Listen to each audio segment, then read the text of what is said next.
বন্ধুরা এখানে এই তিন বন্ধুকে চ্যালেঞ্জ করে যে ওই সুন্দরী মেয়েটিকে কিস করে তুলে দিতে পারবে তার সাথেই মেয়েটির বিয়ে হবে। প্রথমেই মোটা লোকটি অনেকগুলো খাবার নিয়ে আসে, এইভাবে কিস করে খাবারগুলি গন্ধ শোনাতে থাকে। তখন সুন্দরী মেয়েটি উঠছিল না, তারপরে মোটা লোকটি কান্না করতে করতে ওইখান থেকে চলে যায়। তারপরে পাতলা লোকটি আসে আর সে সুন্দরী মেয়েটির কাছে এসে সুন্দরী মেয়েটির হাতে অনেকগুলো টাকা ধরিয়ে দেয়। তারপর সে এইভাবে কিস করে দেখতে থাকে। তখন ওই সুন্দরী মেয়েটি উঠছিল না, তাই ওই মোটা মেয়েটি পাতলা লোকটিকে চলে যেতে বলে।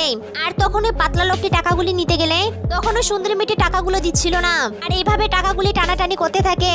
আর শেষে পাতলা লোকটি কান্না করতে করতে ওইখান থেকে চলে যায়। তারপর কি খাটো লোকটি পারবে সেটি দেখার আগে আপনি যদি এই লেখাটি কি একটু হলো ভালোবাসেন তাহলে ভিডিওটি লাইক করে চ্যানেলটিকে সাবস্ক্রাইব করে দিন। তারপরে খাটো লোকটি ওইখান থেকে দৌড়ে যেয়ে তার ঠোঁটের মধ্যে কিছু একটা লাগিয়ে নেয়। তারপর ওইখান থেকে এসে দুইটি সিমেন্টের ইটকে নিয়ে উঁচু করে নেয়। তারপর সিমেন্টের ইটের উপর দাঁড়িয়ে ওই সুন্দরী মেয়েটিকে কিস করে। আর তখনই ওই সুন্দরী মেয়েটি জেগে যায়। আর ওই মোটা মেয়েটি এসব দেখে ওই খাটো লোকটির হাতে সুন্দরী মেয়েটিকে তুলে দেয়।